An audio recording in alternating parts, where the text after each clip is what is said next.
avoid rejection by the patient's immune systems, the engineered bladders were grown from autologous tissues from the patient themselves prior to publishing results.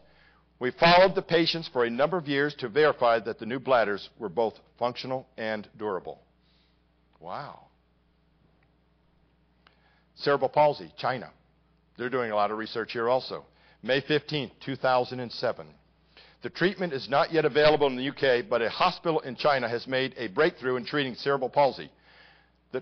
The procedure involves injecting stem cells into the spinal cord fluid. The stem cells then flow directly into the brain. And then the treatment at a neurosurgical hospital in Beijing has already helped a 19-year-old from Hungary to walk, sit up, swim, concentrate for longer, see better, and speak. This is adult stem cells. The 2-month treatment in China uses stem cells taken from the umbilical cords, which are adult stem cells, of healthy babies. These develop into new nerve cells and repair some of the brain damage. Do you see what adult stem cells can be doing? A lot of people are not going to get this treatment because they're putting their monies into the wrong area. Amniotic fluid. Scientists discovered stem cells in amniotic fluid. That's the fluid that surrounds the fetus during pregnancy that can give rise to many different kinds of organs.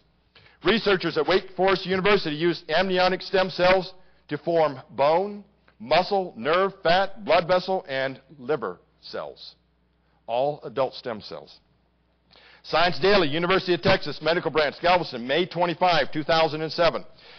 In a fundamental discovery that someday may help cure type 1 diabetes by allowing people to grow their own insulin-producing cells for a damaged or defective pancreas.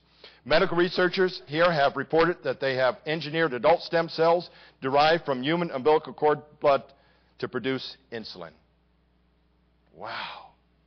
Can you imagine what's going to happen the next 10 to 15 years? Embryonic stem cells, 4 problems. Require lifelong use of drugs to prevent tissue rejection. That's what's going to happen. If you get embryonic stem cells, you'll be on drugs the rest of your life. Can produce tumors. Anybody here want a tumor? Okay, just checking. Can produce tragic side effects. New England Journal of Medicine. And mice clones using embryonic stem cells were genetically defective. Anybody here want to be genetically defective? Okay. Embryonic stem cells. Christopher Scott, Director of Stem Cell Society, Stanford University. The biggest drawback is that even if thousands of lines are made from donated embryos, none of them will be an exact genetic match for a sick or injured patient. Using any such line for tissue or cell transplants will require the administration of drugs to ward off immune rejection.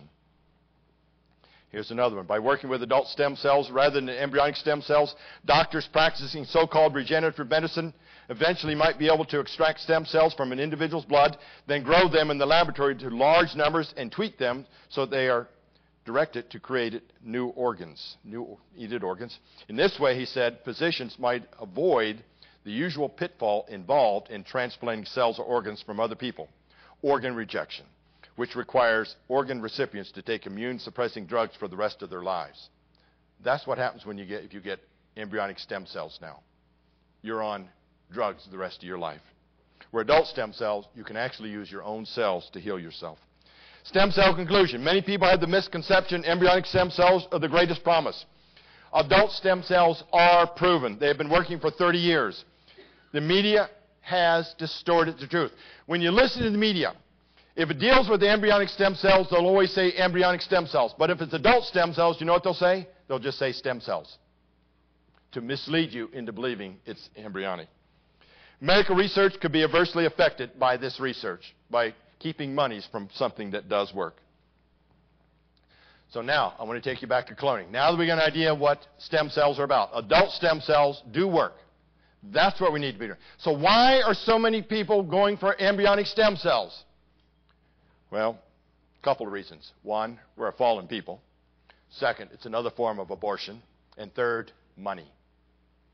You see, with adult stem cells, you really can't get patents.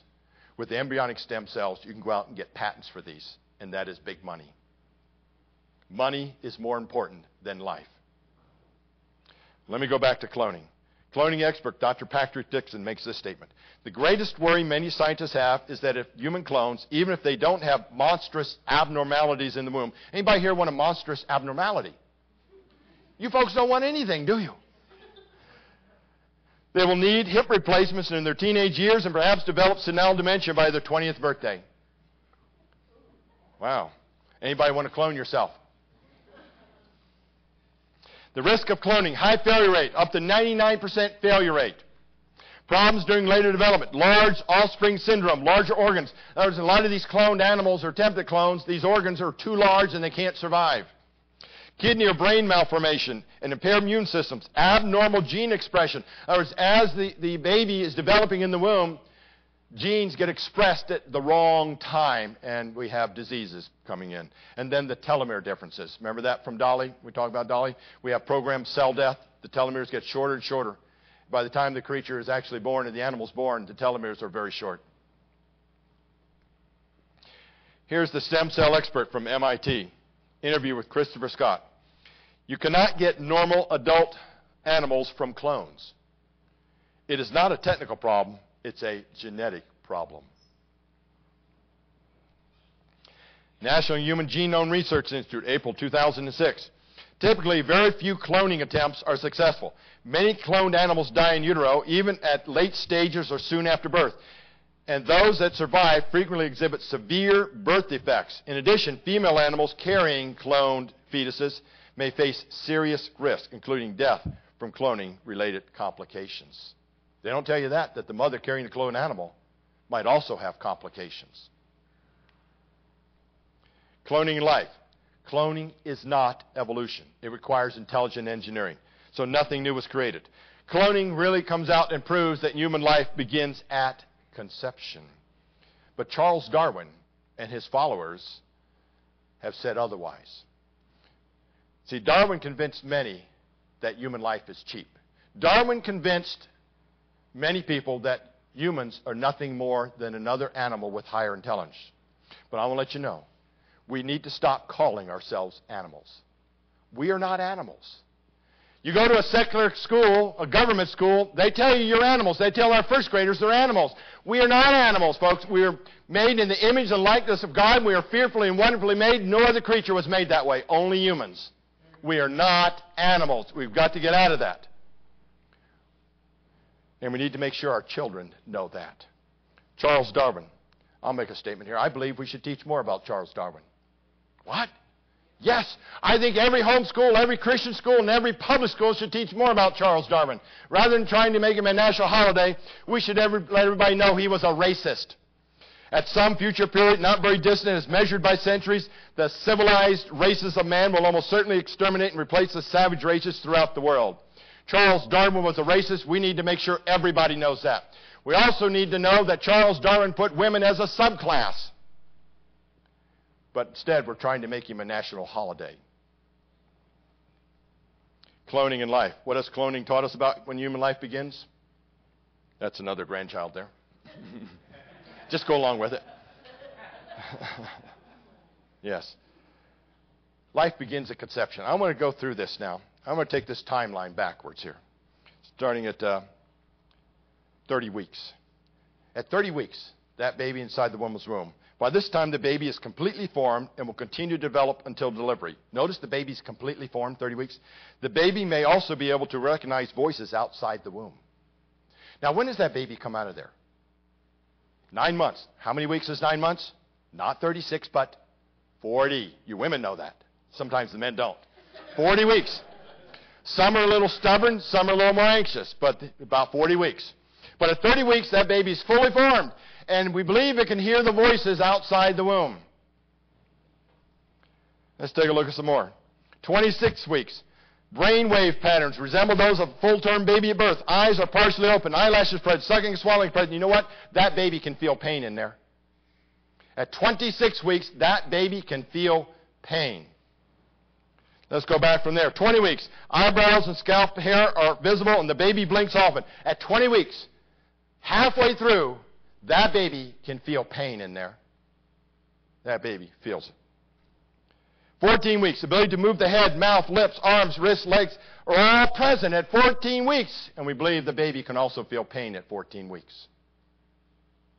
14 weeks. 10 weeks. The brain structure is complete, and the brain mass increases rapidly. Socket for all 20 teeth are formed in the gums. Face has a human appearance.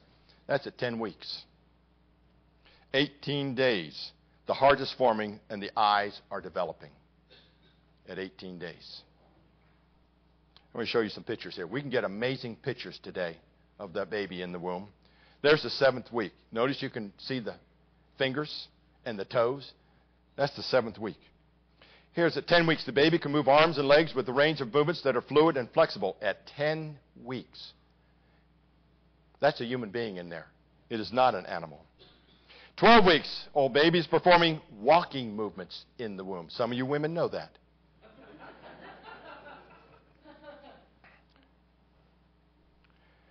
Babies produce a motion approximating yawning as early as 12 weeks inside the woman's womb. 12 weeks. There's a baby, 12-week-old.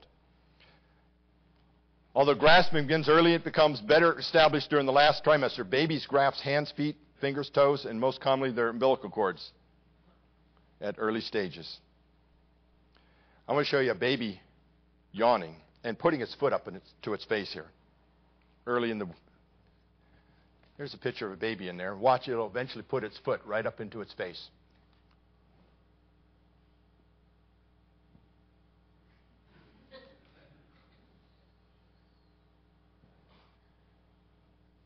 See, we're less than 30 weeks there. We're just after 20 weeks right there, folks. That is a human being. And you know what? That baby can feel pain in there. There's a 20-week with the baby on its arms on top of his head. That baby's in there having a great time. 30 weeks, yawning and smiling. We've now proven that babies begin smiling in the womb. Can you imagine that baby in there, what it would feel during an abortion? Because it can feel that pain.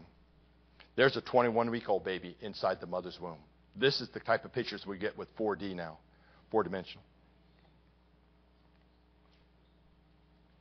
There's a 29-week-old baby inside the womb sucking its thumb. There's a 31-week. Notice the eyes and the nose, fully formed. 31 weeks. Let me show you what a pregnant woman never says. I've never heard a pregnant woman say this. My blob, the blob of tissue kicked me, or my fetus kicked me. I don't ever hear that. I never hear that. Well, I do hear it's always my baby kicked me. See, the mother recognizes it's a baby. It's that there are certain organizations don't want the mother to know that, nor the father. So what is a fetus? We hear that word a lot. I want to show you something about this fetus. We use words like toddler and adolescent for particular stages of human development. Fetus, folks, is a Latin word translated offspring, young one, or little one. So the next time you hear somebody say the fetus, you're like, oh, you're talking about the baby, the little one. Make sure they understand what that word really means, because they're trying to take that word away from us and make it mean something like a blob or something non-human. We need to re-educate these people. When does life begin? Helen Pearson makes this statement. Your world was shaped in the first 24 hours after conception. Where your head and feet would sprout and which side would form your back and which your belly were being defined in the minutes and hours after sperm and egg united.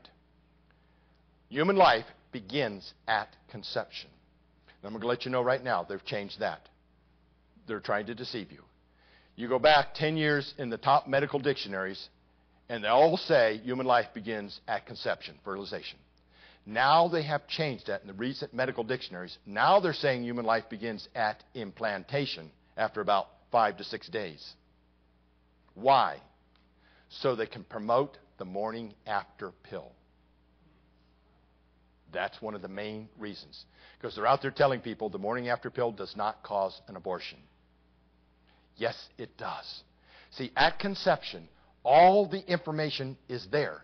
Nothing new gets added after conception. Absolutely nothing.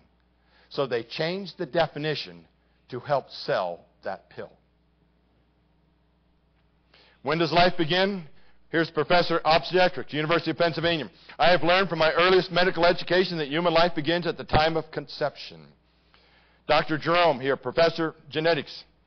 It is no longer a matter of taste or opinion. Each individual has a very neat beginning at conception. Here's another gentleman, Professor, Harvard Medical School. It is scientifically correct to say that an individual human life begins at conception. Eileen Klaus, owner of one of the largest abortion clinics in Oregon, testifying under oath. And this is what she freely admits. Of course, human life begins at conception, but she's willing to destroy that human life for money. You know what the Bible says? Thus saith the Lord that made thee and formed thee from the womb. God said it's a human being in the womb. The Bible and life. For you formed my inward parts, you covered me in my mother's womb. I will praise you, for I am fearfully and wonderfully made. Psalm 139. Right there it says we're not an animal. According as he hath chosen us in him before the foundation of the world, that we should be holy and without blame before him. God knew every one of those over 40 million babies that were slaughtered in the mother's womb before they were even there. He knew every one of them before the foundation of the world. I want to show you. I'm not going to show horrible pictures here. I'm going to show two pictures here tonight. But I want to show you a picture. 21 weeks in the womb. Some of you may have seen this picture before. One of the most amazing pictures we've ever taken. 21 weeks in the womb. As the doctor's performing surgery, he's getting ready to close up. The baby's arm reaches out of the mother's womb and grabs a hold of the surgeon's finger and will not let go. That is a baby. It is not a blob. It is not an invasion to the mother. That picture changed that photojournalist, the person who took that picture. It changed his life forever. Let me show you the comments he had after this picture. Michael Clancy was the photojournalist, 1999. I was totally in shock for 2 hours after the surgery. I know abortion is wrong now. It is absolutely wrong. If more people could get to see things like this. If Planned Parenthood would be honest and let the mother go on the side where they can see that sonogram, they can see the picture of the baby in her womb, rather than turning her on the side where she can't see it. That's what Planned Parenthood's about. Deception. See, we're created with worth. We're created as the climax of God's creation. We're not another animal. So God created man in his own image. In the image of God created he him, male and female. We were created in the image and likeness of God. We are fearfully and wonderfully made. And I want to read it one more time. We are not animals. The unborn in God, Psalm 139, verse 16. Your eyes saw my substance being yet unformed, and in your book they all were written. The days fashioned for me, when as yet there were none of them. God knew every one of those babies in the womb. I'm going to show you one more picture. One more picture here. It's going to come inside that circle. That's a baby's hand. Let me tell you how that baby's hand got there. As they put the tube in there, they literally pulled the baby's limbs, arms, legs, hands, and feet apart from its body. And that baby felt that pain. That's what abortion is all about, folks. Can you imagine the millions of silent screams that have gone on inside that mother's womb and nobody heard them? That's what abortion is.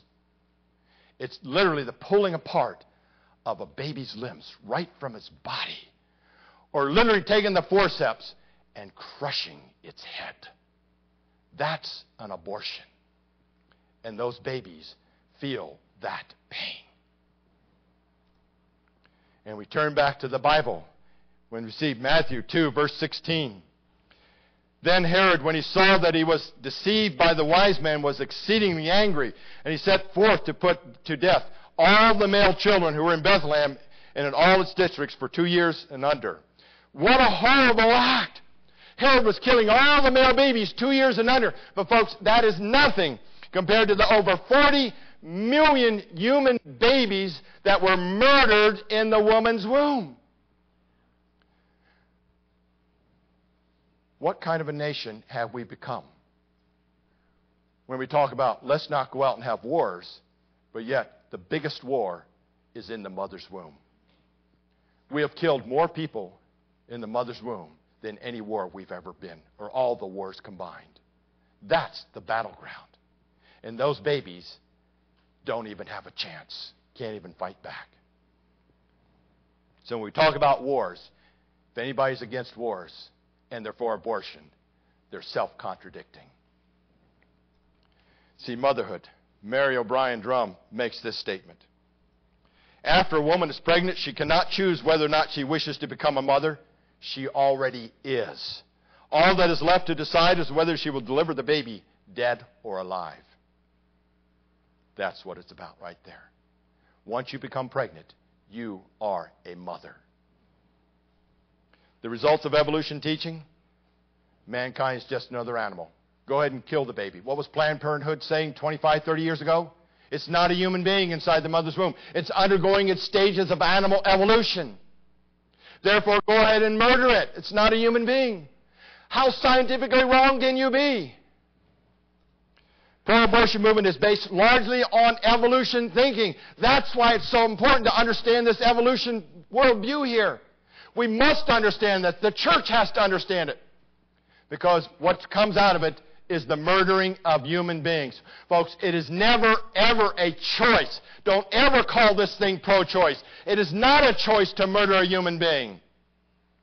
It is the pro-life and the pro-death movement. That's what we got to call it. Because that's what they're all about.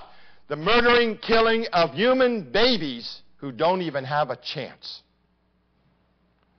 And it is not just a blob. There's no reason for ever killing an innocent human baby. But I want to say this, last slide here. Because I've done this talk around the country. And I've had a lot of people in my audiences who have had abortions. But I want to make sure you understand something about our Creator. This is what makes it, our Creator, so wonderful. And he says this, "But God, who is rich in mercy, because of his great love with which he loved us, even when we were dead in trespasses, made us alive together with Christ. By grace you have been saved." Folks, it doesn't matter what you have done. Sin is sin. But God has said his grace and his mercy is big enough to cover anything you have done. Don't do reruns.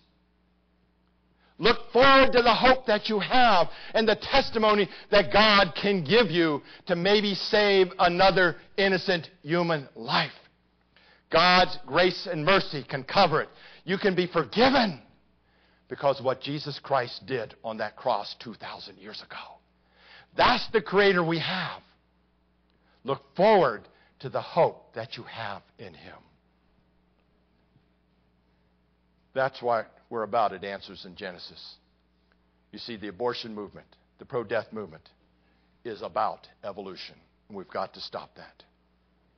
We've got to stop that. We do bring resources with us to help you learn more about this. Fearfully and Wonderfully Made talks all about the process of conception. One of the most popular DVDs we have out there. You'll see amazing wonder. The man who did this was professor of human anatomy for 34 years. Understands everything about the human body. You'll see an amazing video going on here, and he's also a dynamic teacher. Here's a book called Ethics, Being Bold in Whatever in the World There. Ethics, brand new book that just came out. Learn about some of the ethics going on. If you want to be an apologist, not if you want to be, you have to be. You know why? Because it's a biblical mandate. It is a biblical mandate that all Christians become apologists. 1 Peter 3:15, we are commanded to have a ready answer for the hope that's in us. Titus, the book of Jude, all talk about we are supposed to have an answer for the hope that's in us. We're supposed to be apologists. You know, learning about apologetics, listening about apologetics does not solve anything. You have to put it into practice. This book, Always Ready, One of the top apologetics books ever written. We'll show you how to do this, and you don't even have to have a degree in science.